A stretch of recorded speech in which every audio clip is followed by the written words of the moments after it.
Chico, California, where President Trump is visiting the incident command post for the deadly Camp Fire. At least 71 people have been killed by that wildfire. 1,000 people still unaccounted for. This is Jerry Brown. Oh, this is the president. Let's listen in. Heavily.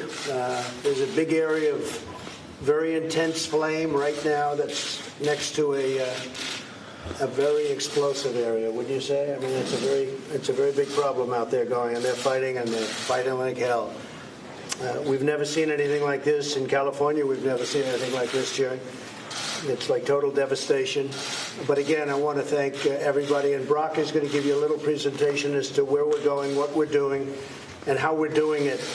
But again, the men and women that are fighting this fire are incredible. You know that more than 70 people are lost, are gone. We're looking for hundreds of people right now. There are literally hundreds that they're looking for.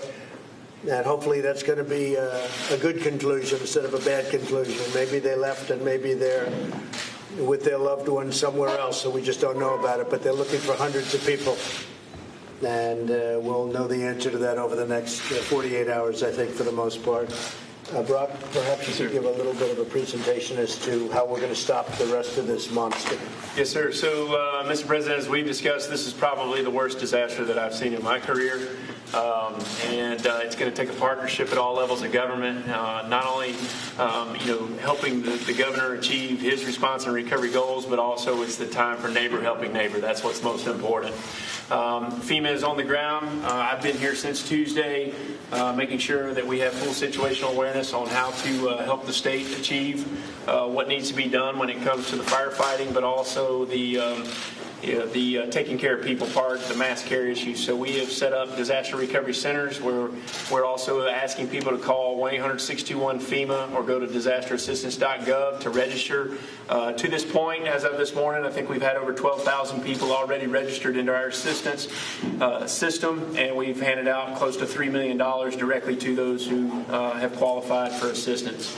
Obviously, the firefight is the main priority in taking care of people and making sure that we can get people transitioning out of shelters into longer-term homes. And then we're also working with Mark Villaducci in the state of California, who's done a tremendous job making sure that we help them understand how we're going to do debris removal and get the infrastructure back up so that we can start to help communities like Concal and Paradise strive for a new normal. So with that, I think it's time for us to turn it over to the incident commanders fighting the fire. Mr. President, if I can turn you. So this is a progression map of the fire. The blue was the very first day when we experienced the most significant damage. Obviously, it went almost 55,000 acres within the first 12 hours, and almost 8,000 structures were burning that time. So the Concal, Paradise, which I believe in Magali were all part of that. There are still significant challenges with the Feather River drainage and the weather, the receiving there, the winds, and the red flag warning is still coming this weekend. A lot of fire. Absolutely. This whole area, especially in the river drainage, and there's still communities of Berry Creek and other communities outside the burn area that we are concerned about. Well, good luck. Thank you very much. Thank you. Thank you. Mr. President, do you see any role of climate change in these fires that we've seen in California recently? Say it. The role of climate change in these fires in California? Well, I think you have a lot of factors. We have the management factor that I know Jerry's really been up on and very well. And Gavin is we're going to be looking at it together.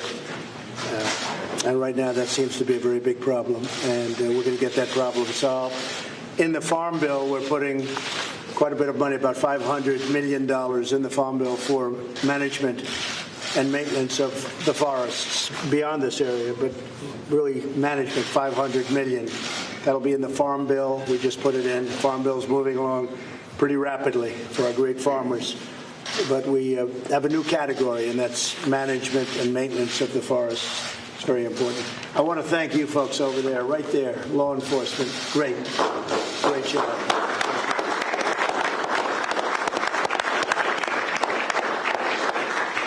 Does seeing devastation of change your opinion at all on climate change, Mr. President?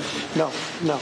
I have a strong opinion. I want great climate. We're going to have that, and we're going to have forests that are very safe, because we can't go through this every year. We go through this, and we're going to have safe forests, and that's happening as we speak.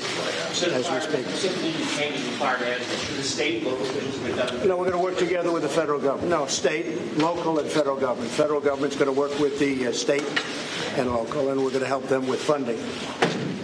And it's going to take a lot of funding. I will tell you that. Should they have done things differently before this point? A lot of things have been learned. And they've been working very hard. And I think you're going to see something very spectacular over the next number of years. I think if we can really look at the facts from a very open point of view, there are a lot of elements to be considered. And the president came, he saw, and I'm looking forward over the next months and even beyond to really understand this threat of fire, the whole matter of drought and all the rest of it.